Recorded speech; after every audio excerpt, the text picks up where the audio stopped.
결국 두 가지 제도 모두 의료비 부담을 덜어주는 안전망 역할을 하고 있지만 비급여 부분은 여전히 개인이 준비해야 돼요. 그래서 민간보험의 실손이나 간병보험 같은 보장이 필요한 이유이기도 하죠.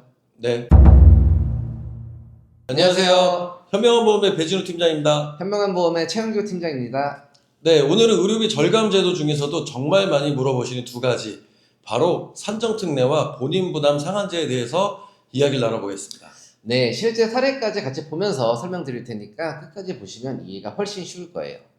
먼저 사례 하나 말씀드릴게요. 50대 여성분께서 암 진단을 받으시고 20일 동안 입원 치료를 받으셨는데요.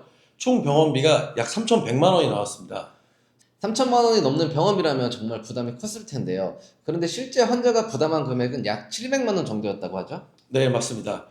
나머지 약 2,400만 원 정도는 건강보험공단에서 지원이 됐어요. 바로 이때 적용된 게 산정특례 제도였던 거죠.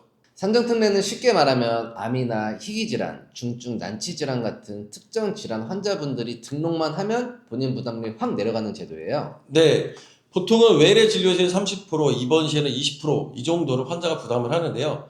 산정특례로 등록을 하게 되면 5% 또는 10%만 부담하면 됩니다. 예를 들어 암 환자분은 등록 기간 동안 진료비의 5%만 부담하시면 되는 거죠. 그래서 아까 사례처럼 수천만 원이 나와도 실제 부담은 몇백만 원으로 줄어드는 겁니다. 단 중요한 건 비급여 항목이나 선별급여, 전액 본인 부담금은 해당이 안 된다는 점이에요. 상급병실 차액이나 특수검사 비용 같은 건 따로 부담해야 됩니다. 자, 그럼 두 번째 제도 본인 부담 상한제는 또 뭐가 다르냐 궁금하실 텐데요.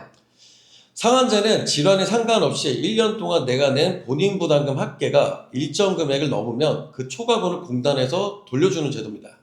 소득 수준에 따라 상한액이 달라지는데 예를 들어 소득이 낮은 분들은 연간 한도액이 더 낮고요. 그래서 의료비 부담을 훨씬 줄일 수가 있죠. 네, 맞습니다. 병원에서 바로 초과분을 조정해주는 사전급여 방식도 있고요. 여러 병원에서 치료를 받으셨다면 다음에 정산을 해갖고 사후 환급으로 돌려받기도 합니다. 자, 정리해보자면 산정특례는 특정 질환자가 등록을 해서 본인 부담률 자체를 낮추는 제도고 본인 부담 상한제는 모든 가입자에게 적용이 되는데 연간 부담액이 일정 기준을 넘으면 초과 금액을 환급받는 제도라고 차이를 생각하시면 됩니다. 실제로도 두 가지 제도가 동시에 적용이 되는 경우가 많거든요. 중증질환 환자분들이 장기간 치료를 받다 보면 산정특례로 부담률도 낮추게 되고 그래도 많이 내게 되면 또 사간제로도 추가 보호를 받게 되는 거죠. 그렇죠.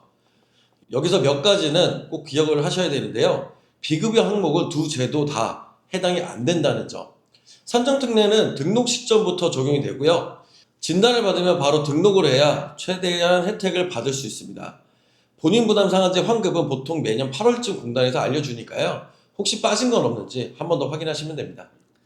결국 두 가지 제도 모두 의료비 부담을 덜어주는 안전망 역할을 하고 있지만 비급여 부분은 여전히 개인이 준비해야 돼요. 그래서 민간보험의 실손이나 간병보험 같은 보장이 필요한 이유이기도 하죠. 네. 오늘은 이제 일부 실제 사례를 통해서 산정특례 제도와 본인 부담 상한제를 비교를 해드렸습니다. 의료비 때문에 고민이신 분들 꼭 이 두 가지 제도 활용을 하시고 부족한 부분은 보험을 통해서 또 보완을 하시기를 추천드립니다. 저희가 준비한 영상은 여기까지고요. 다음에는 더 좋은 영상으로 찾아오도록 하겠습니다. 구독, 좋아요. 알림 설정, 띠리